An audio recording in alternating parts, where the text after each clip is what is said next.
These are the frequently asked questions for pre-calculus for section 3.6 day 2. And we're going to start with number 46, which says, which investment is more attractive, 5 1/8% compounded annually or 5% compounded continuously? Well, we are talking about APY here because we want to be able to compare the two investments. So the 5 1/8 is actually 5.125%. We want to see what that one is annually. And then we have a 5%, which is compounded continuously.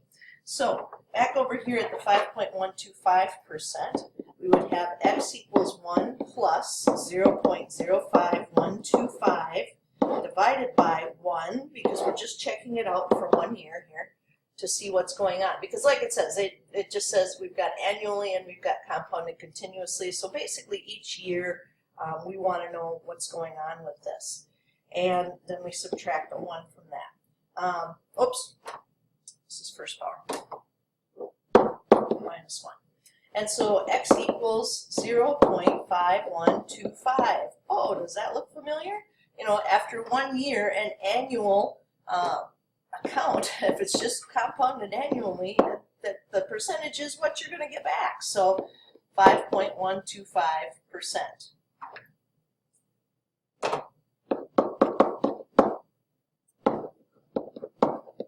There we go. All right, so continuously, we've got 5% here, and we think about our A equals P times E to the RT. So we're set up like this, but we realize we're not asking what the amount is, and we don't need it in this case. What we need to know is, we need to know if you take E to some power, what's going to happen? Well, that power involves that 0.05. And if we say this is just for 1 year because we want to see how they compare, because of our APY formula, we would still end up subtracting 1 here. And so this will come out to 0.05127100964, which is approximately 5.127%. And so we would go with the continuous. We would go for the 5%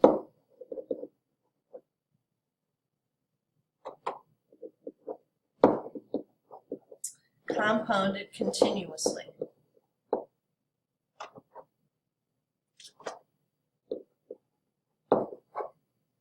Because that interest rate does end up being a little higher. So again, you know, the first one here, I hesitated to even go through the math and do it with you. But what we want to know is how these compare yearly. So we just need to put a 1 in there and see what's going to happen. And then we compare that with yearly using E. And the piece here that's going to be different from what we did in class was that we're replacing this portion with this. And that's because as we increase the number of times that this is going to be compounded, we get closer and closer to Euler's number. So on the next one, we have number 48. And number 48 says an IRA account, and as we back up a bit, it says in exercises 47 to 50, payments are made and interest is credited at the end of each month. So 48 says an IRA account. Andrew contributes $50 per month into the Hofbrau fund that earns 15.5% annual interest. What is the value of his investment after 20 years? Well, that's a future value. That's what we're looking at. So starting with that $50 payment, and then we have 1 plus, well, we have an interest rate of 15.5%, but we realize that's going to happen each month. So we have to make sure that we are dividing that by how many compounding periods we have.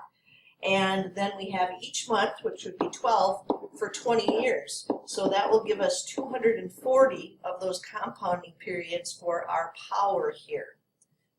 And we keep going because this is one of those really long formulas. We'll have to subtract 1 and divide that by the 0.155 divided by 12.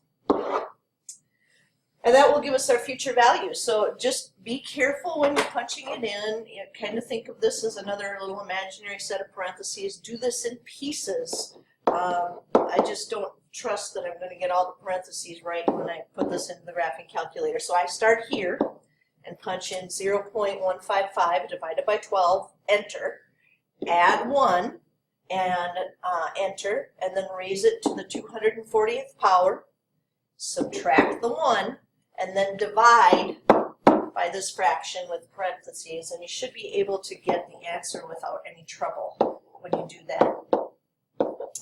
And there we are, $80,367.73 is what you would have. So again, if it's, as long as you've got this formula right here, if you are not getting the right answer, it's because you're punching something in wrong. So just make sure that you take it step by step.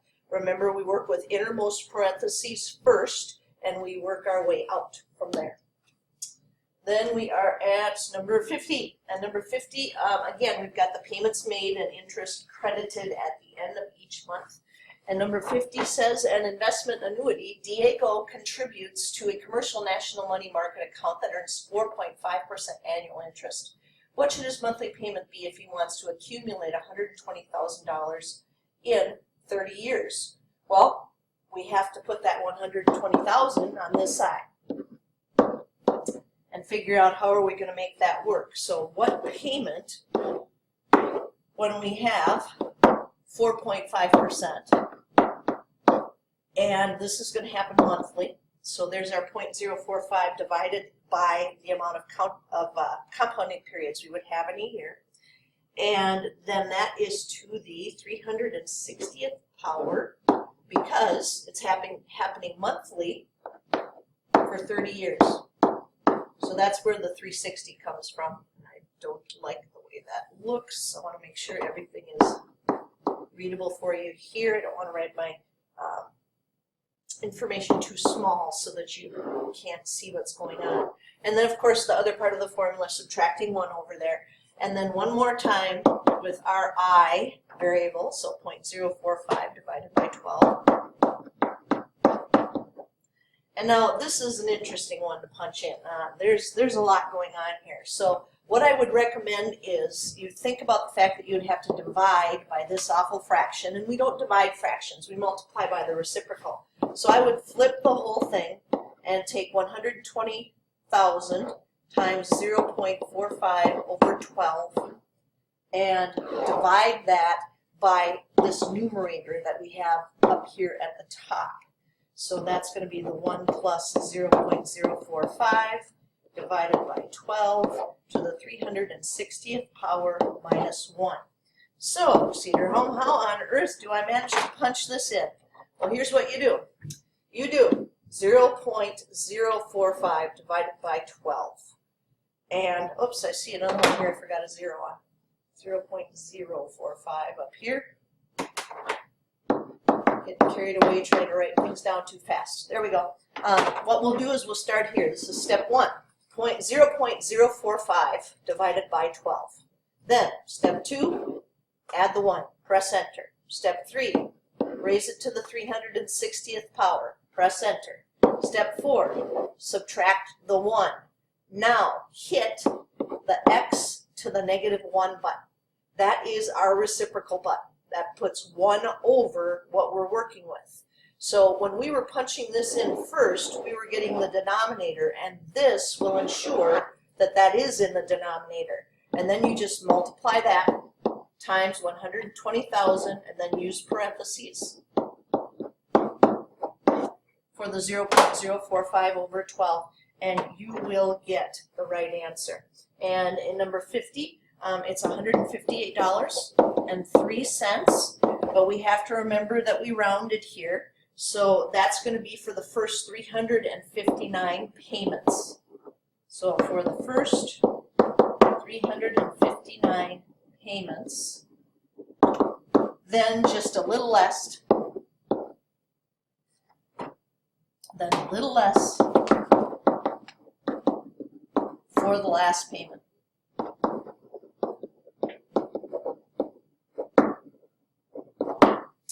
And that's because of rounding. You know, this didn't work out perfect. So if we're rounding up, which is what the bank is going to do, you'll make most of the payments in the first 359.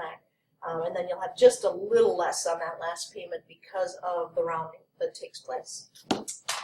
With number 52, we have a car loan payment. What is Erica's monthly payment for a 3-year, $4,500 car loan with an APR of 10.25% from County Savings Bank?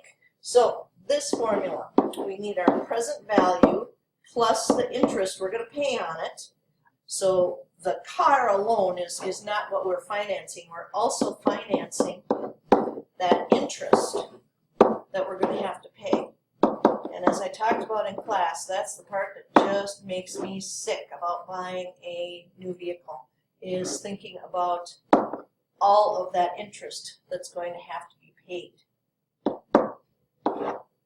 All right, so there's our monster. Well, we have 4,500 times 1 plus. Well, it's 10.25%, so 0.1025, but that's definitely going to be a monthly payment. And it's for 3 years, so 3 times 12 will give us our end value, which is 36. And we are going to find that payment when we have 1 plus our 0.1025 over 12, and that is being raised to the 36th power, minus 1, too hard to read that, and divided by, again, that I, 0.1025 divided by 12. And once again, we have a situation here where it really probably would be best to just multiply by the reciprocal. So if we take 4,500 times 1 plus 0.1025 over 12 to the 36 times the reciprocal of this, which will be 0.1025 over 12 times 1 plus 0.1025 over 12 to the 36 minus 1, that will give us R. And yes, this is a monster. It is an absolute monster to type in. And so what you want to do is just be very, very careful. Take it in individual steps. And for 52, it will come out to be $145.74. Again, that is for the first 35 payments, then a little less for the last payment.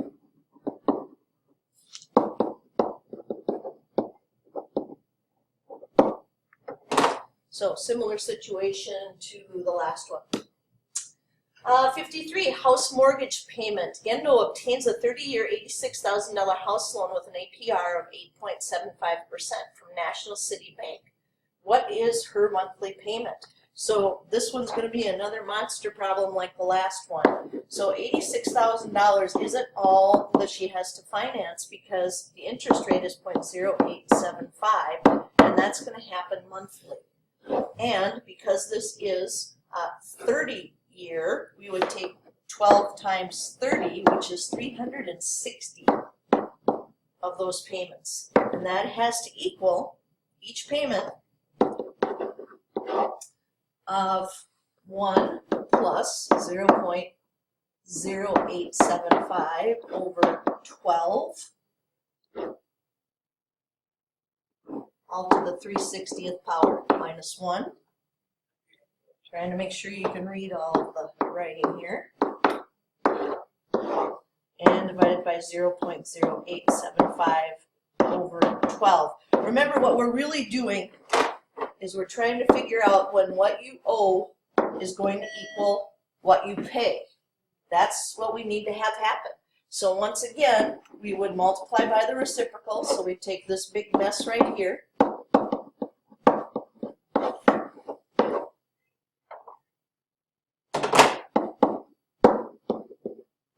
Times 0.0875 over over 12 all over 1 plus 0.0875 over 12 to the 360th minus 1, right there. And again, that will give you your payment.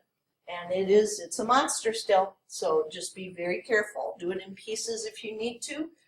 Usually what I'll do is what I explained in the other problem, which is I'll start here and get an answer, add the 1, get an answer, 360, get an answer, subtract 1, number 4, and then use that inverse button, and then the rest of this is just multiplication, because that inverse button will make sure that all of this information is down in my denominator, and that's what I need to do. So just be very careful. Use those parentheses whenever you encounter a fraction, and you will get that R equals $676.57, and that would be for the first 359 months, then a little less for the last payment.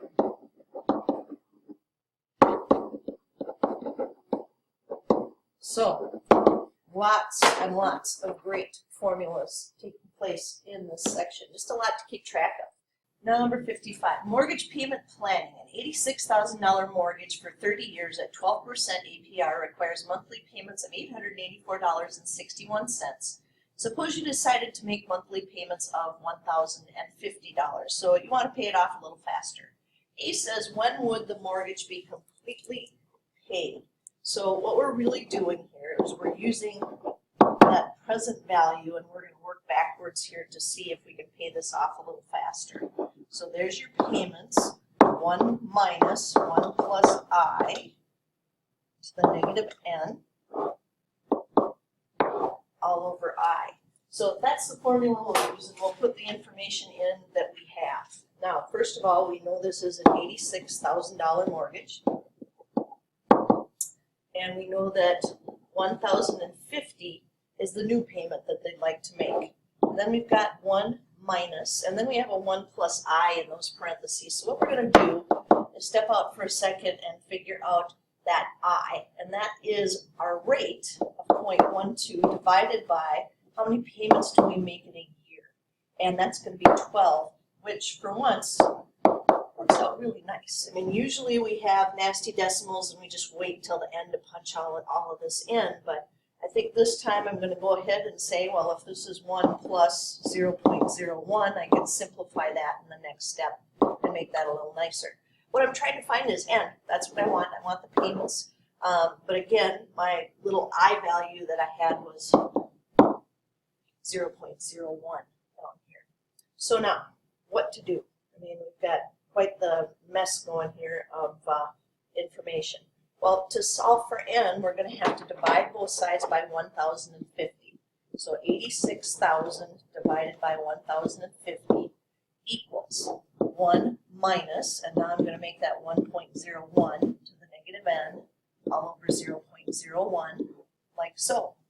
And it just so happens that 86,000 divided by 1,050 reduces nicely. So again, I'm going to take advantage of that and make that 1,720 over 21.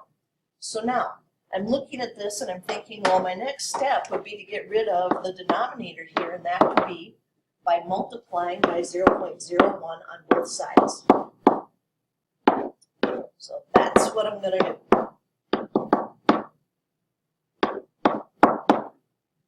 Looks like so.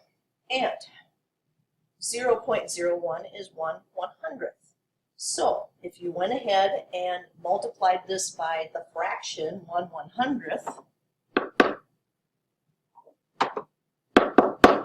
it would be like slapping another couple of zeros down here at the bottom, and then you could reduce again, and that comes out to 86 over 105. Next up, let's get that 1 out of there. Let's go ahead and subtract 1 from both sides.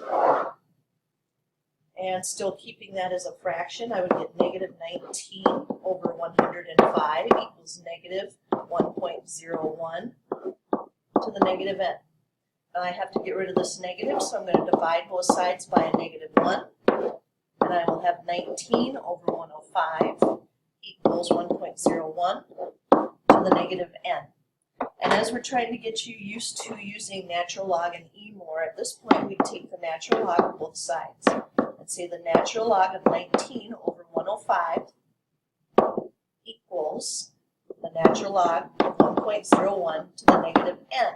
And what that allows you to do is then bring that power of negative n out in front to become multiplication, because in the language of logarithms, powers are multiplication. And that's helpful because now, if we want to solve for n, we can divide by the natural log of 1.01. Make sure I have parentheses here for anything that you're going to be punching in. These will cancel out, and we'll have a negative n equals the natural log of 19 over 105 divided by the natural log of 1.01. And then we would multiply both sides by negative 1 or divide by negative 1. It makes absolutely no difference, but we're going to be moving that negative sign to the other side.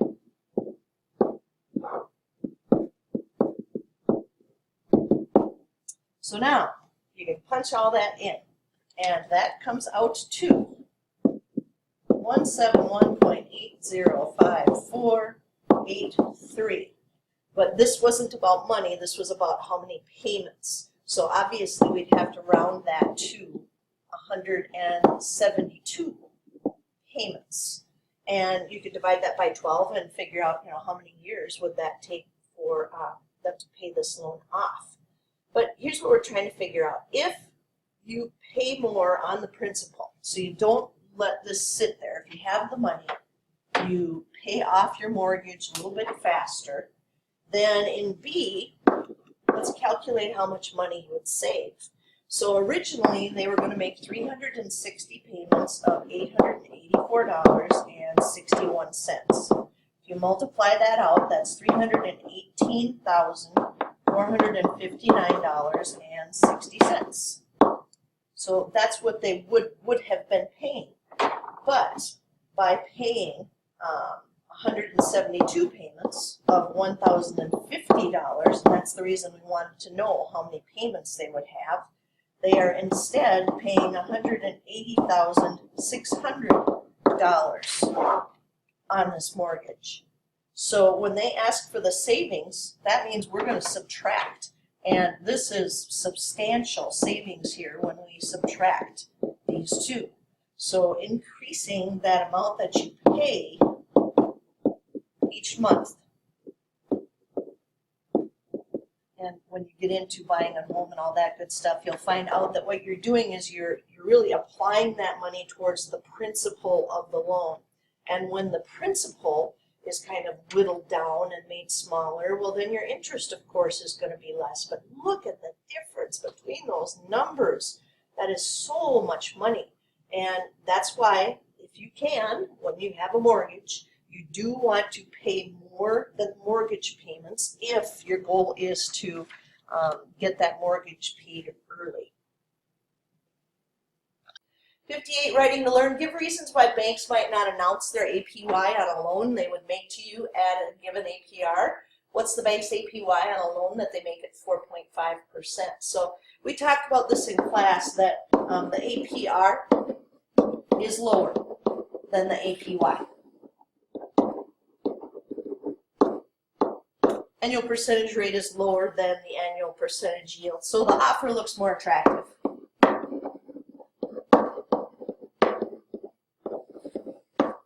It's the same thing when you look in the ads and you'll see that instead of charging $5.99, they'll charge $5.98. It's a psychological thing. Or instead of saying, hey, we'll sell you this for $7, it's $6.99. It's psychological. Even though it's just a penny, it looks like it's less. It's something that goes on with our minds there. So the APR is lower than the APY, so the offer looks more attractive when the APR is given. Space this out.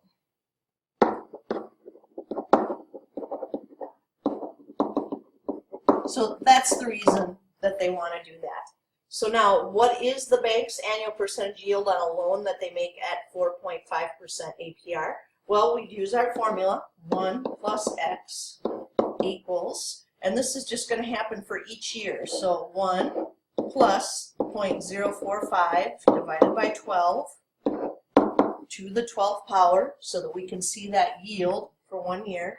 And it comes out to be approximately 0.0459398825.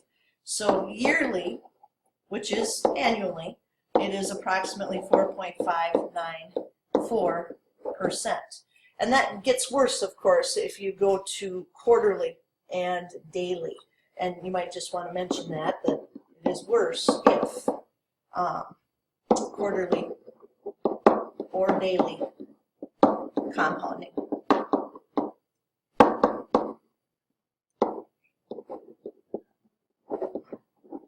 So that interest rate would actually be higher because they're compounding it more often when that happens.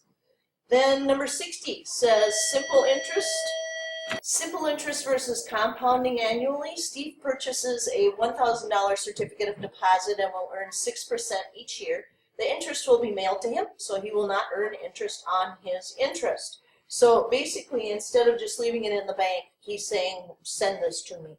So for A, it says, explain why after T years, the total amount of interest he receives from his investment plus the original $1,000 is given by this formula. Well, what happens is every year,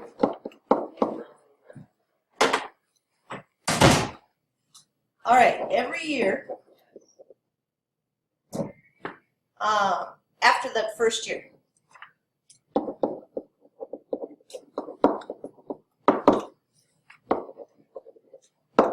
Steve earns 6% interest. So we want to see what's going to happen with the formula as Steve says, you know what, just send me the interest. I'm not going to keep that in there. So he'd have his initial $1,000 plus $1,000 times that 0.06. But then we think, well, where does the T go? You know, where are we going to put that information since he's not going to hang on to that money every year? It actually could go right here. Now, the reason that it can do that is, again, because he said, send that interest to me. You know, don't leave that in my account. Send it right back.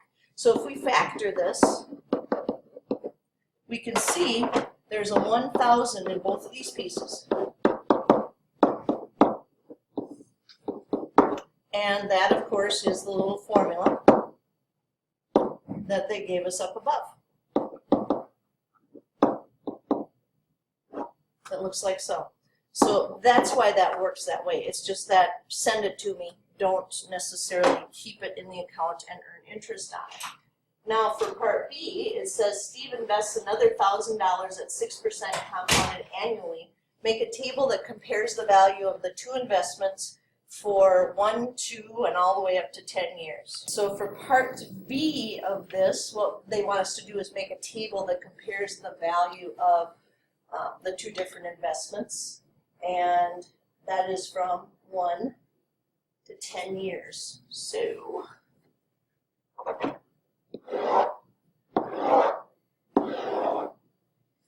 I would make T equal to the years here, and then again, what he had said was basically send me that $60, which means it's not being compounded. He's not taking that interest to compound it. So we're going to put that, not compounded. And then we want to look at what would happen if it was compounded. So to 10 years.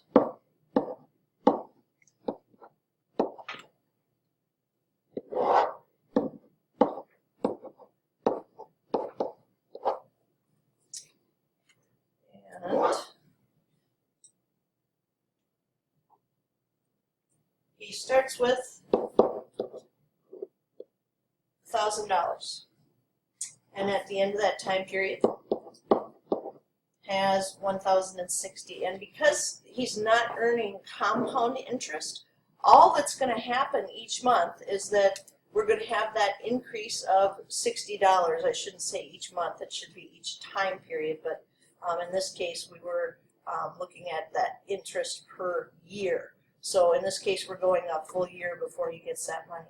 So again, he's just going to keep increasing this, but not by the interest. So we're adding $60 when it's not compounded. So that's all you do for the not compounded. You just keep adding $60.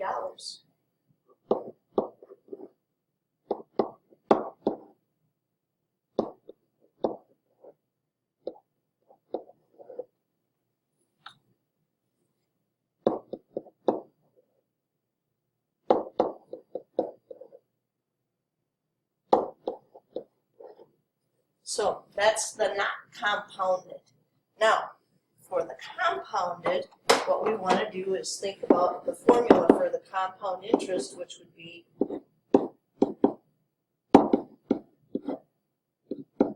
because that's going to be the annual interest that we get there. That's simple interest. And I don't know, I guess the best idea for that would be to go ahead and put this in as y sub 1 into your calculator and put the 1,000 in here to the x power, and then you could just use the table feature. So first year we've got 1,000, then 1,060, and then things start to change, start to make a little more money because that interest is going to be compounded for each one of those. I'm just going to go ahead and label this dollars so that I don't have to put dollars on each thing as I go through it. And after 3 years we've got 1191.2. After 4 years, 1262.48.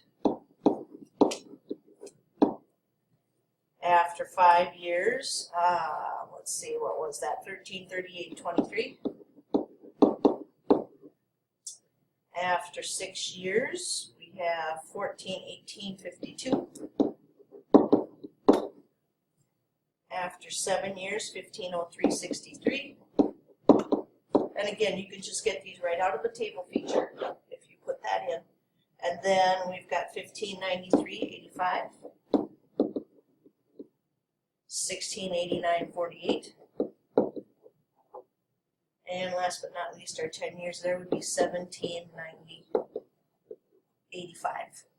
And I believe that was the last one that you had asked for.